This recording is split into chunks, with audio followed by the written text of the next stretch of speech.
Hello. I am so happy to welcome you to this next episode of the Fabienne Show. And today I have a member of Bold Heart here to share her inspiring story of transformation in her business and going boldly on the path of increasing her impact. And I'd like to introduce you to Helen Malinowski. Helen, welcome to the podcast. Would you be willing to just share with our listeners who you are, what you do, and just give us some context for this conversation? Absolutely. Thank you so much, Fabienne, for having me today. My name is Helen. I am a small group practice owner of a psychotherapy practice. Our practice focuses on working with people who have trauma and chronic health conditions. And it is, I say small group practice, but it's no longer a small group practice. We'll talk about that. But yeah, I'm just really excited to be here and talk about, this last 2 years of my journey and growing my business and personal development that's gone along with it. Yeah. So yeah, you're wrapping up your second year within Bold Heart, and take us back to 2.5 years ago. And what was your situation like? What was your business like? What was your life like? Whatever you want to say about being in this place of, I know I need a change. I know I've probably needed a change for some time. Take us back to those moments 2 years ago. Yeah. So 2 falls ago, 2002, I had a small practice. I had 2 clinicians working part-time for me, and I was so overwhelmed and burnt out. I remember feeling just very much like, I can't quite do this anymore. I'm exhausted. I have small kids. I'm just working too much. I don't know how to get from where I am to where I need to be. And I think our revenue was around maybe $150,000 a year between the 3 of us. And it was a lot of work. Yeah. Were you working on evenings and weekends? I was doing all our own billing, coordinating all of the intakes for new clients that were coming in, seeing my own clients, doing documentation, providing supervision. I'm like a one-man show, really, is what it felt like. And it was exhausting and it was overwhelming. Did it feel unsustainable in any way? Oh, absolutely. Yeah. How absolutely. So? Well, I just remember getting to a point. I actually went to my annual physical. It might have been like in October 2 years ago. And I remember talking to my physician, who I just absolutely loved, and who has referred a lot of clients. Like, we have a very good kind of professional relationship. And we overlap. It's a small community, so we overlap in the community. And I remember just sitting there saying, like, I am so burnt out. Like, I almost don't even like what I'm doing anymore. But I don't feel like I have a choice. I have to keep doing it. I have to keep, bringing money into the household and supporting our family. And it felt just very, very overwhelming and very kind of exhausting. And like, I had a lot of weight on my shoulders and pressure that almost seemed like it was just kind of like too much. I didn't want to do it anymore, basically. Yeah. But I didn't have a choice. Yeah. Sometimes, I've had the pleasure of working with so many women who are in that place where they feel like they are between a rock and a hard place, in the sense that they started their business because they love what they do. They want to make an impact. They want to control their own money and they want to grow. But for many of us women, when we get to that place where we're at 6 figures and 150 a year is really good. Like, this is the top 5% of business owners in the world. Yes. And yet we can get to this place where it's so overwhelming. We're, in a way, underpaying ourselves, working more than we would ever agree to work for anybody else. And we start to resent our business. Exactly. And yet we would never dream about going back to work for anyone else. So it's like, what now? What now? Yeah. What now? Yeah. You did decide to take a look at Bold Heart. And what was it that you were looking for when you were searching out for us? Well, so I'll start off by saying, and the boldies here will understand this, I'm a number 9 quick start. Yeah. So Well, that means that you looking, were somebody, right? That's somebody that how do you say this? You improvise, you're quick to action, or Mhm. say it in your words. Well, I feel like I kind of go with my gut, right? Like Yeah.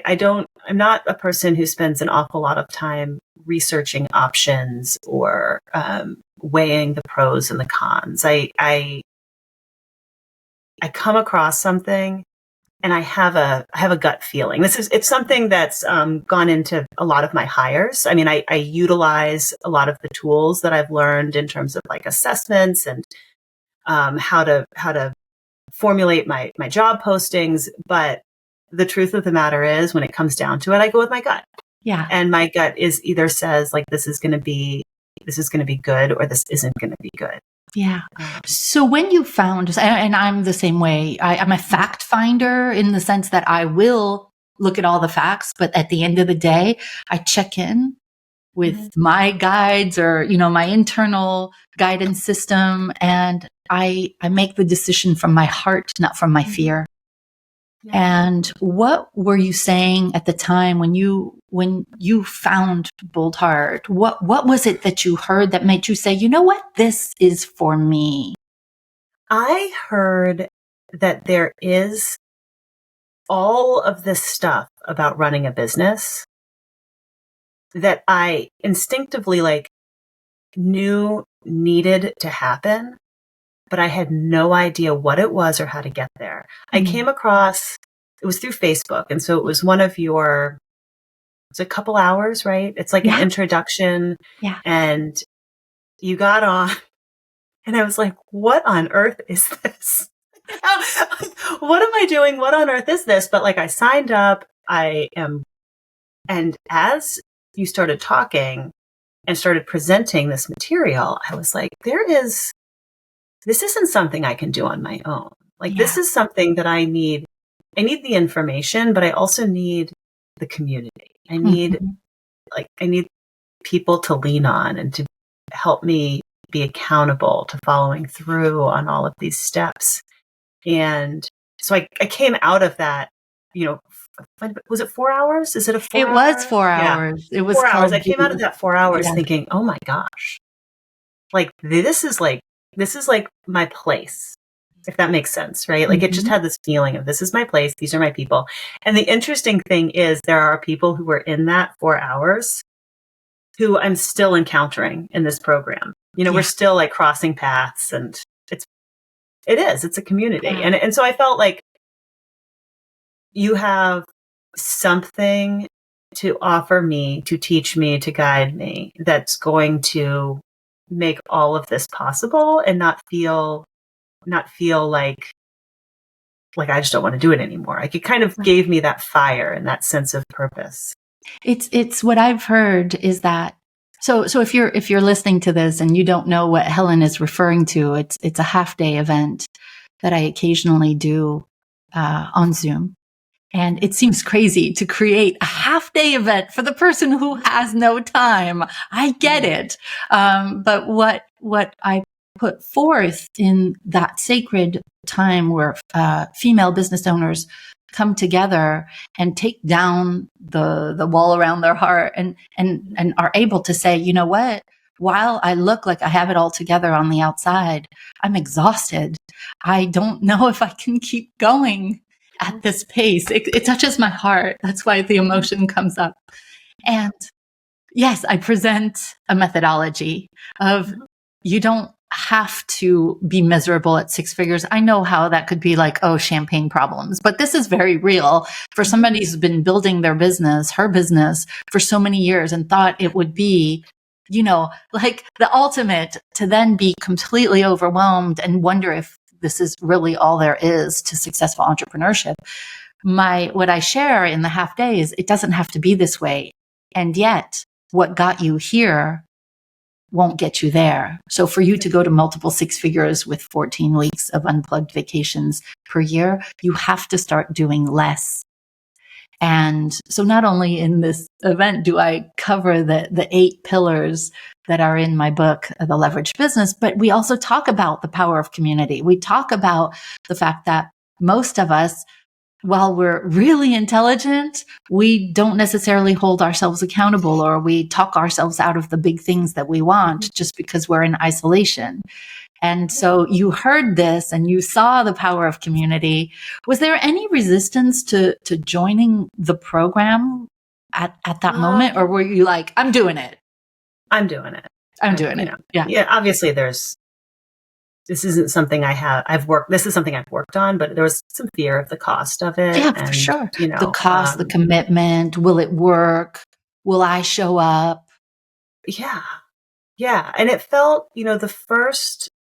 I would say the first couple months, it almost felt, I think the phrase is like, I'm drinking from a fire hose. Like, oh my gosh, what did I sign myself up? There's a lot here. What did I sign myself up for? But the change happened so quickly. Things started to change so quickly. Would you tell us what started to change quickly and how did it have its impact? Just take us through everything, because I know that there are some women who will listen to this who are in your position and they kind of want to know what a life in the day or a quarter or a month in the day or whatever, you know what I mean, is like when you make that decision to invest in yourself and your future and just kind of say, yes, I need help. What did it look like for you to make all the changes? What changes did you make? Well, I would say that the first thing was the accountability buddy, right? So like having someone that every morning we just shot each other a little text and we said, what are you working on today? I'm working on this. I'm working on that. And then what did you do yesterday? That was incredibly helpful. And not something I really realized that I needed, but I didn't really have anyone that I was talking to in that way about what my goals were. The second thing that was a scary leap for me was the idea of hiring an assistant, which is this concept of freeing up our time. Yeah. But it's also letting go of a piece of what you've had, a control over. Yeah. Learning how to hire that person. Who's the person that's going to be the best person to work with me? And I can tell you, the first person I hired was not the best person. And I am lucky that I let her go. Yeah. It worked out very nicely. And then the next person that came on, I was like, oh, now I know who I need. I know what I need and who I need. You were mentioning just a few moments ago about the hiring process that we teach. Most people, and me in the beginning, just hire somebody because we like them. And we look at their resume and have you done, but we take it a big step forward where we teach you how to use assessments so that you hire the person who's not only got the experience and the knowledge, but who is wired for the job so that you can trust and finally let go of the control because you've got the perfect person in place. And sometimes the first person we hire, we don't really follow the system fully. I've heard this so many times because we're like, okay, well, I have somebody who's like almost there, right? Exactly. But it's about learning this process for hiring using a methodology that I've been honing for 25 years. And finally, when you have embodied this new way of being like, I deserve only the highest support possible, and I will do everything it takes to attract that person, train that person, and keep that person, it changes everything. And it doesn't have to break the bank. No, it's so affordable. We have these preconceived ideas that rock star help or, world-class support costs a lot. And I always say, you might remember me saying, like, somebody who's world-class is just as affordable as somebody who's mediocre. You just need to have a system for finding the people who are world-class, and they're just as affordable and just as part-time. Like, I have one person who's full-time on my team, and it's because she's been here with us for 10 years. Everybody else is part-time and affordable, and it changes your business. How has it changed your business to have people supporting you? First off, we are breaking $1 million in revenue this year. Well, you have to say that one more time. Breaking $1 million in revenue this year. Wow. So in 2 years, you went from 150 to $1 million. So we're in 2024, October 2024. In 2.5 months, you're going to be at $83,333.33 a month. We're going to be over that. Wow. We're going to be over that. Yeah. In 2 years. We went from hiring, there was 3 of us, to we have a team of, I think, 21. Wow. Right. Oh, I have chills everywhere, Helen. I know. It's amazing. And it's not just helping. I look at the other numbers. We served 50 clients a week. We're serving, 220 clients a week. So we're employing people. We're meeting the needs of our community. It's intense. It's a lot. It's awesome. Yeah. So you've quadrupled, 5 times. That's not even proper English. You've quintupled the number whatever of the language is, it really doesn't matter. It's pretty awesome. You 5x'd the number of clients. Have you 5x'd your hours? No. I think I've reduced my hours. I also just hired a new billing person yesterday. So she's starting next week. We'll reduce my hours even more because we were in a gap. But hire slow, fire fast. Yeah, right? I always say that. We needed to find the right person. So what do you think you were working in terms of hours close to 2 years ago? Because you were working how many hours a week? And once this billing person is fully is ensconced in your business, what do you think your hours will be per week? So I was working definitely all the hours that my kids were in school. So that was like an 8-hour day, 40 hours a week. Plus I would put time in the morning before anybody got up, and I would put time in the evening, either after dinner or after people have gone to bed. So I was easily doing 50 plus 60 hours, putting time in on the weekends, getting kind of caught up on things. Now I'm still doing a little bit in the mornings and a little bit in the evenings, but my work day is really like 9:30 to 3 is what I sort of see my work day. I take my holidays. I don't work on days where the kids don't have school. Friday, they don't have school. Tomorrow, I'm not working. I'm not planning on working. Yeah. And the after hours is really the billing stuff. So once that's gone, and the work that I'm doing is work that I want to be doing. Yeah. Right. It's so enjoyable. It's talking to people. It's networking. It's supporting my clinicians in their learning. It's building programs, and it's all the stuff that's my passion, really. So it doesn't feel like work. It really doesn't feel like work. Yesterday was a day where I was like, oh my gosh, it's been 7 hours. I don't even feel like I've worked at all. It was just a good, interesting conversations and space to think about things and make decisions and come up with new ideas. What was it like this past summer? Okay, so let's go back to before you joined the program. What were summers like? My kids went to camp. Yeah. Right? They went to camp all day long, or daycare. My little guy was still in daycare. So they went to camp or daycare. They were there all day. I worked and they went to camp or daycare. This summer we had morning activities for them. Not even every morning of the week. Yeah. And so you were able to spend a lot more time with your kids? A lot more time with my kids. I learned what I'm going to do next summer, because it was a learning curve sure.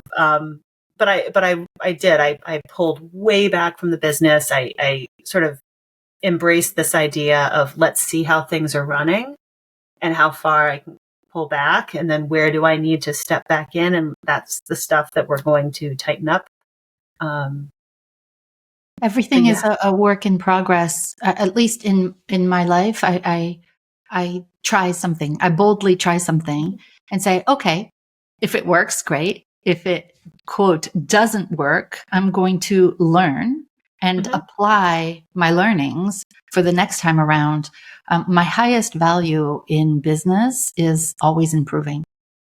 I always want to improve the program. I always want to improve the experience in my business. I always want to improve every single aspect of the business so that it feels like a wonderful place to work in and for the members of Bold Heart to be in. Exactly. That you're creating and cultivating this place where your employees are excited about what they're doing and coming to work. They feel supported and they feel like this is a place that's a home to them. And also that your clients, your people who are members of your community feel that this is a home to them, that it's a place that they are comfortable.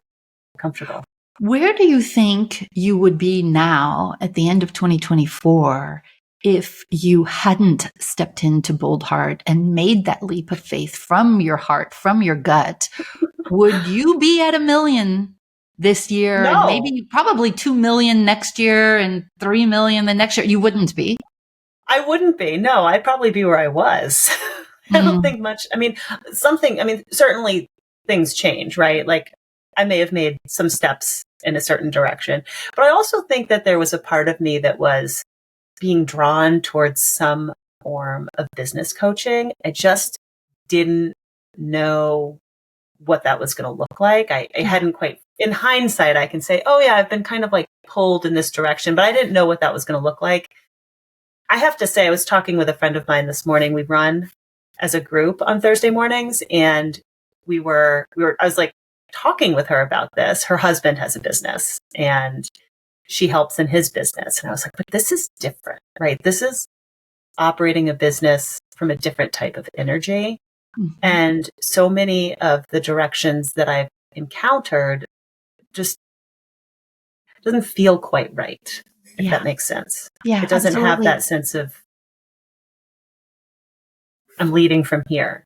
Yeah. And when you say here, you're pointing to your heart. I think that there's so much of an emphasis on masculine ways of us women increasing our business because that's what's rewarded or has been rewarded for, dozens of years in the marketplace. We think that we have to go just for the strategy.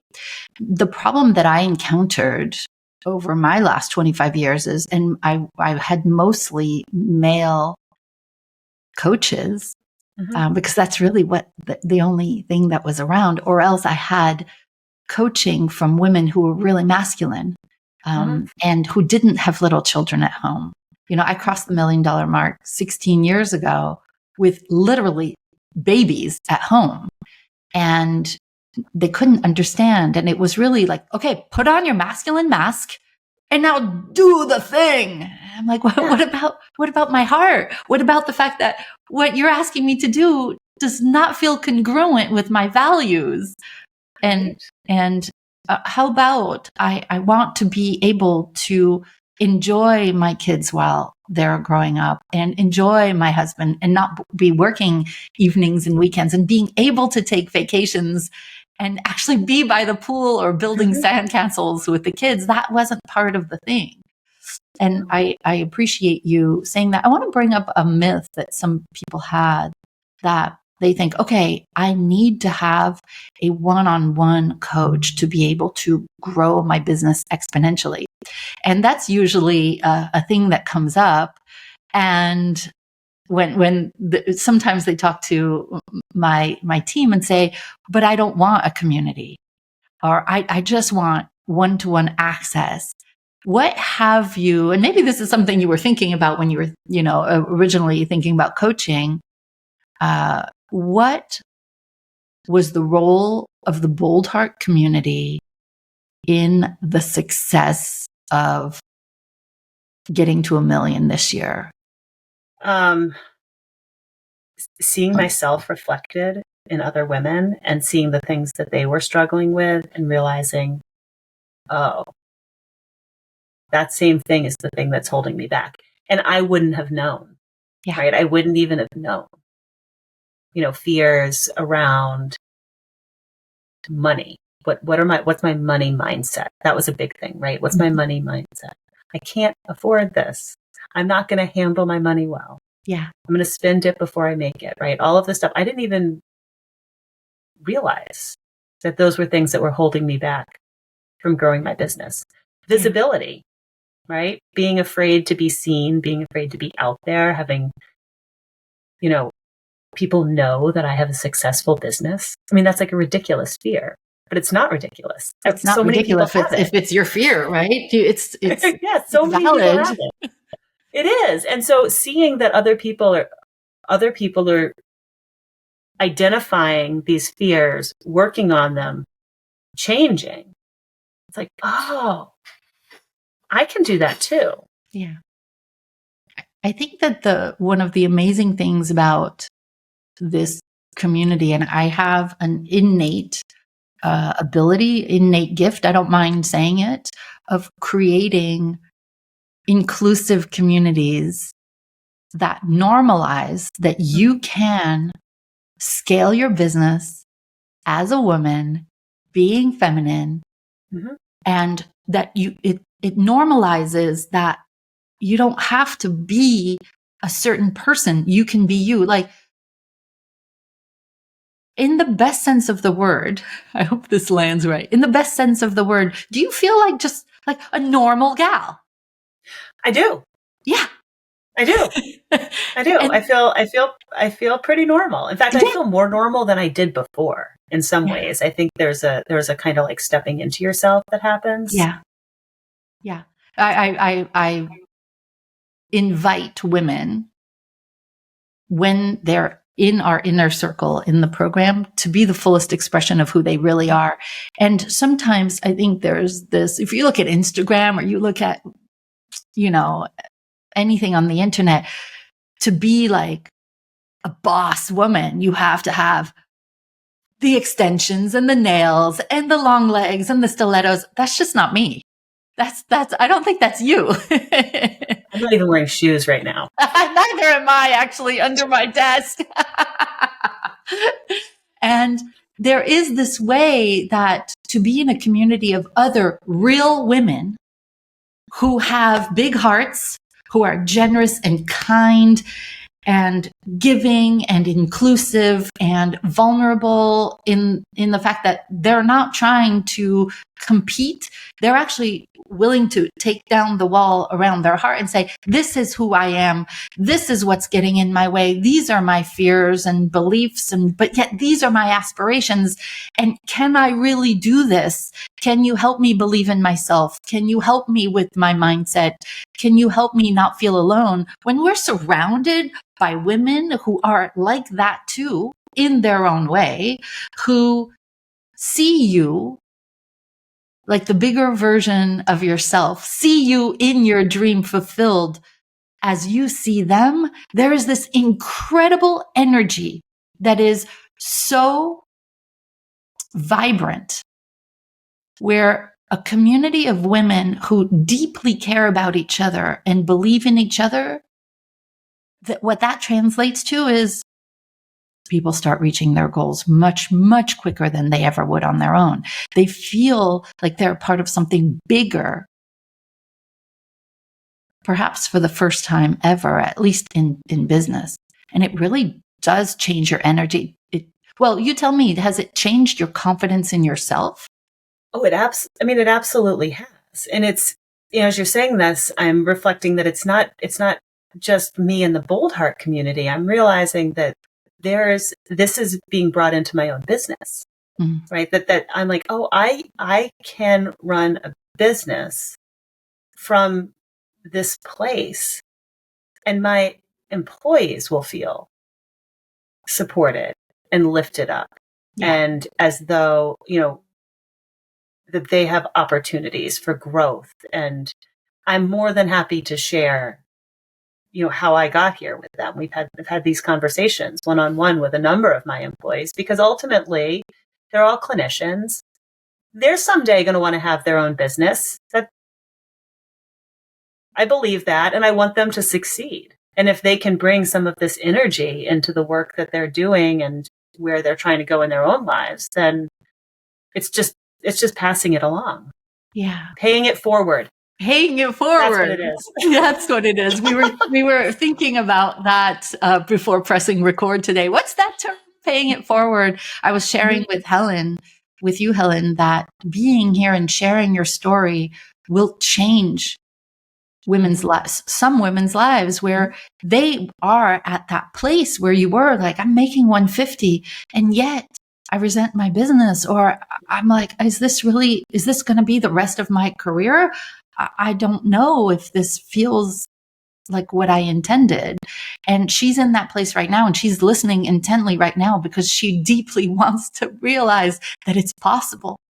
That she doesn't have to be stuck between that rock and that hard place. And hearing that you've done it, going back and listening to countless women who've used my methodology and become part of this community, that she can do it too. And that leads me to a question. So at the end of this year, it'll be 1 million, maybe even past 1 million. It's going to be past 1 million. Wow. Where are you on track as you continue to implement and show up? Where will you be on track? What will you be on track for 2025? Well, so part of what made my summer hectic was that I actually started a new business in the middle of the summer. Of course in the middle of my downtime, I was like, oh, I can just add this extra thing in. And it is a children's mental health center. Which we have, because of the success that we've had as a company, I have the opportunity to not just start this program, but roll it out as a nonprofit. That's going to be something that is really an asset to the community. My goodness. So that is a big, big piece of the next year, is getting that up and running and running independently. And the other big piece, and this is part of what ties into everything, is this idea of what I'm calling the Somatic Integration Institute. And it is a learning component of my business. It's something that I offer to my clinicians, free of charge. In fact, I pay them to attend their trainings because I want them to learn to be better clinicians and do their job better and feel like they're competent and capable. And I want our clients to have the best care. And I realized there's a business in it. Yeah. And so that's also my 2025 focus, is growing this nonprofit and then growing this institute. Yeah. And I can do it because I have a world-class team, Fabienne. Yeah. And you've gained back your time, right? Mm-hmm. I've got my time. And this is what sometimes happens in Bold Heart, is a woman gets to 1 million and she decides she has all this time and all these things she's passionate about. And then she starts another business using the principles that she discovered and learned and put into place here, and creates very, very quickly another $1 million business. And I just want to say, for the record, that money's great. Yeah, money's great, everything. But it's not everything. Like for me, hearing you create this children's mental health program and methodology absolutely floods me with love and gratitude. Because it's about impact for us. And yes, we want to have, we want to redo our kitchen or move to a better neighborhood or, get that handbag or that car. But in the end, perhaps some of our masculine colleagues, it's about accumulation. For us, it's really about doing great work in the world and having a delicious life at the same time, and having time off to be with the people we love, and even just a spa day. Even if that means soaking in our own tub with some aromatherapy oils, just to have a really great life. Exactly. Yeah. Exactly. I could see you by the end of 2025 being at least at 2 million. I don't think that's far off. No, it's not unrealistic. Yeah. So from 150 to 2 million in 3 years is not unrealistic. Not unrealistic. And had you asked me that, had you said that to me 2 years ago, I would have been like, Oh, like, you're nuts. What are you But you talking see about? it, right? You've met the other women in the program. You see, when you come in, at first it may seem like hype, like this, what is this woman saying? I can go from 150 to 1,000,000 in 2 years. That sounds like hype. I get it. I would think that that's hype. But there's a reason we've been around for this long and that we continue to go strong. What would you say to the woman who's listening to this right now, who is in your before, who has been dancing around the idea of having a call with us or just even jumping in, where she's experienced resistance? What would you say to her? Well, my first thought is resistance is often about fear. Mm-hmm. So what is the fear? And name it. Mm. And then what harm will it do to have a conversation? Yeah. What harm will it do to have a conversation? I think that in resistance, there's so much information there, right? When we experience that sense of, oh, I can't go forwards, I've hit a wall, this is scary, which is what resistance is. This is scary. Yeah. There's so much information there. What are you afraid of? Are you afraid of succeeding? Are you afraid of not succeeding? But like, have a conversation, because it's not going to hurt. It's not going to hurt, especially if the conversation is one that is honoring and not, strong arming. You and I talked briefly before pressing record today about resistance and fear being an indicator that you're on the right track. It's time to change. What's that? It's time for change. It's time for Something change. needs to happen. Yeah. There's a part of you, probably what I would call the spiritual part.